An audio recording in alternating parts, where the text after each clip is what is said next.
Cars.co.za.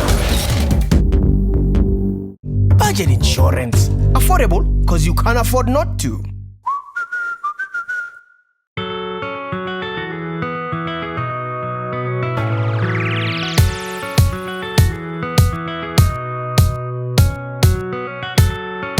Hello and welcome to the Cars.co.za channel. My name is Ciro De Siena. I think that's how you pronounce it. And this is another electric car. That seems to be all I review these days, actually, is just electric cars and Chinese SUVs. So, welcome to it. This is the Mini SE, and before I continue, remember Cars.co.za has the widest selection of new and used cars anywhere in South Africa. Check it out. Dream, search, drive, go find your next car. Right. Review time, editor, cue the music.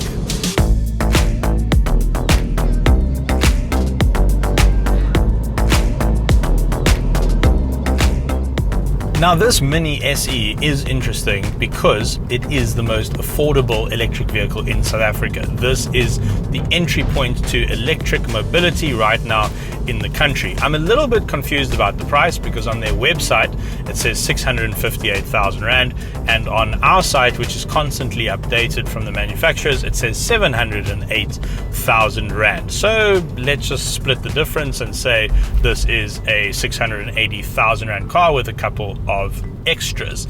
Now that is still an expensive car, right? I mean, the affordability for most South Africans is below that point, and so electric cars are still kind of out of reach, but I'm happy that this car is on sale in this country because every other electric car seems to cost over 2 million Rand.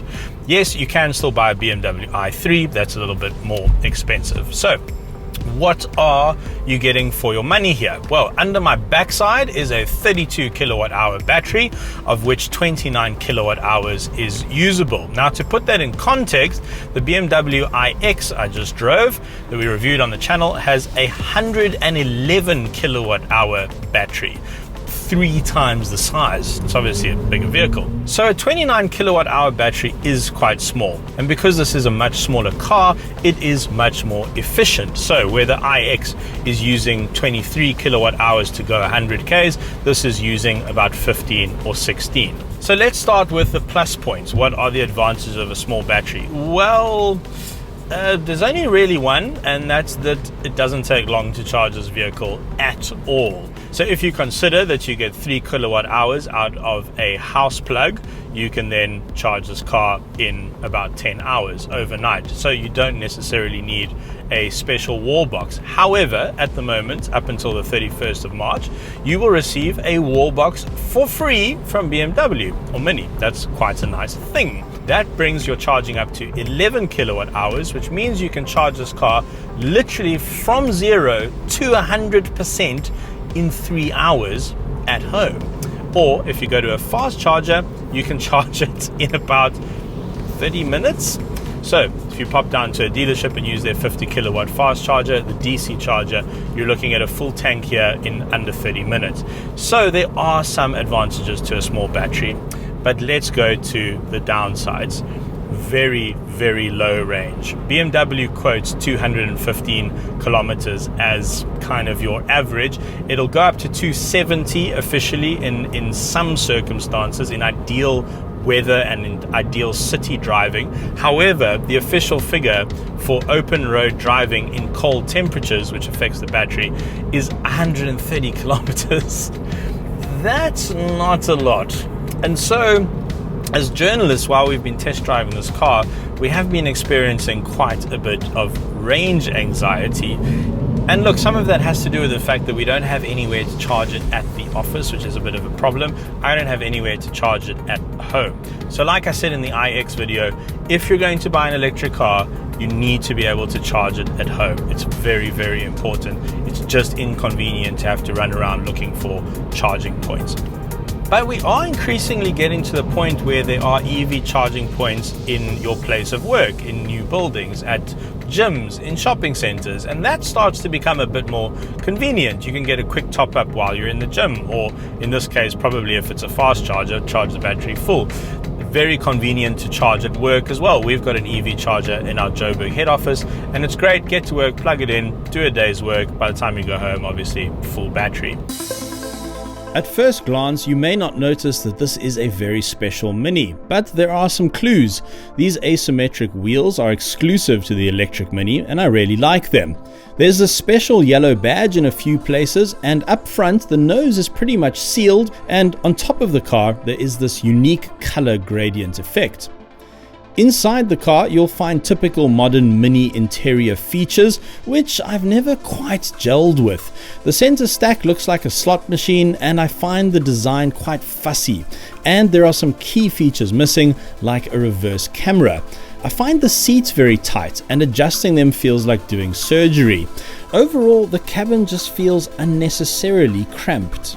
Interestingly though, there is decent legroom for rear passengers, but with the seats in place, boot space is limited. However, the seats do fold flat, which does make for a practical load area.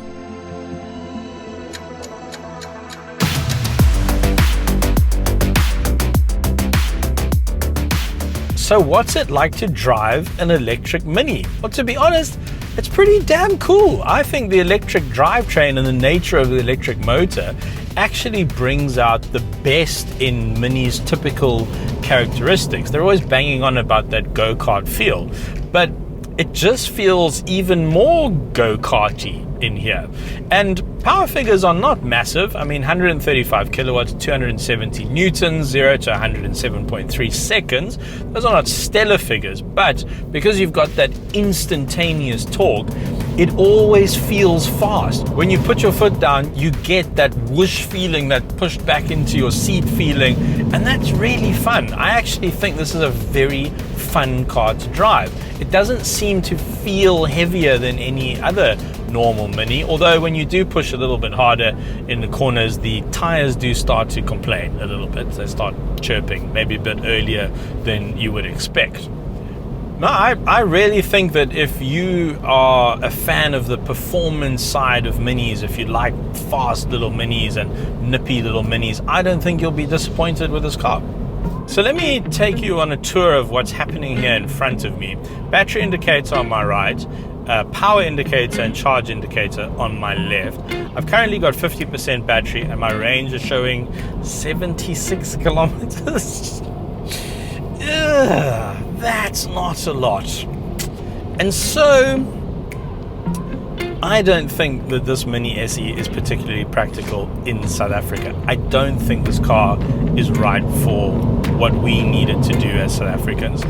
But if you think about it this way, if you don't think about this as a car and you think about this in some sort of wanky term like urban mobility tool, then it does sort of start to make sense. If you do very short journeys, if your commute is very short and you can charge it at home and you can charge it at work, then this car does start to make a little bit of sense. But I do think it has to be your second car. The way I kind of look at this car is the same way I look at, say, buying a scooter, for instance. You're not going to ride a scooter from Cape Town to Johannesburg and back. It's just not what scooters are built for, and that's not what this car is built for. This car is built for running around town. That's where it's happiest, that's where you get the most range, that's where you get the most convenience. So yes, you can't drive this car from Joburg to Cape Town right now. It's not possible. And so that leaves you with a car which fills a very, very specific use case. And I think as South Africans, we need our cars to be a bit more than that. And so I don't predict that these things are going to fly off showroom floors. There is a new one coming fairly shortly. It's been discontinued in Europe already, this model. The new one's coming out very soon.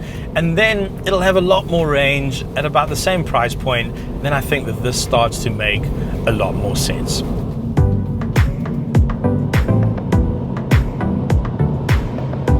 Now you're looking at that price and you're thinking to yourself, Ciro, for 700,000 Rand, there are a lot of cars I can buy. You could just buy a normal Mini and save a lot of money and get a normal car that does normal car things and has a decent range on a tank of petrol. But in Europe, the price for this car is £25,000, which translates to about 500,000 Rand. that's a bit more reasonable. We just have this really frustrating extra electric vehicle tax at the moment, which is inflating the price of electric vehicles, and that's quite unfortunate.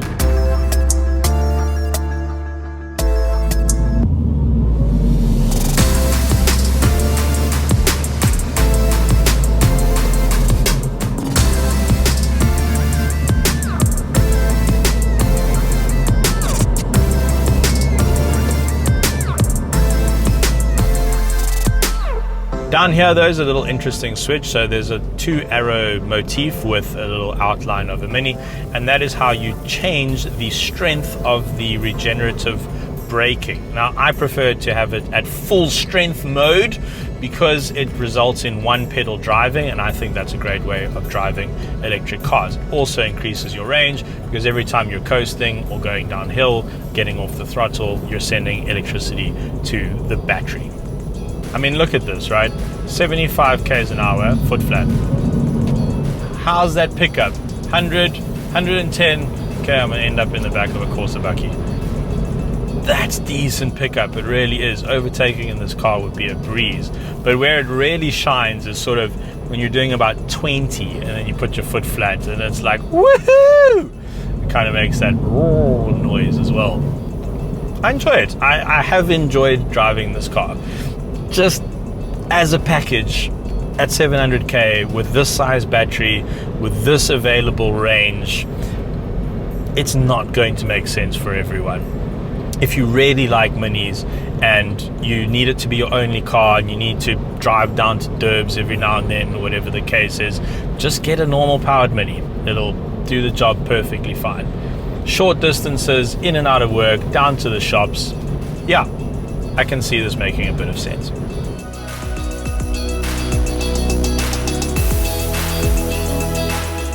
Thanks very much for watching. If you haven't subscribed to our channel, why not? You know, go for it. What have you got to lose? If you enjoy seeing me talk nonsense about cars, we post 2 videos a week. We've got lots of different videos on engine swaps and drag races and consumer videos and feature films. Go check out the BMW iX video we just did as well if you're interested in electric mobility in South Africa. And I'll catch you on the next one. All right, be safe. Thanks for watching. Now, did you know that Cars.co.za has a brilliant app? It's actually one of the most popular apps in South Africa, and that's because it's actually really bloody good to use. You can save your favorites. So while you're shopping, you know, if you're taking a couple of weeks to shop, you just save your favorites so you don't lose them. And it's also a brilliant way of finding new car specs and pricing. It's incredibly detailed. I use it all the time. The link to the app is in the description below. You can get it on iOS and Android, and it's in the Huawei app gallery, I think it's called. Yes, that is what it's called. Cool, alrighty, and I'm done. Good? Okay. Budget insurance. Affordable because you can't afford not to. Cars.co.za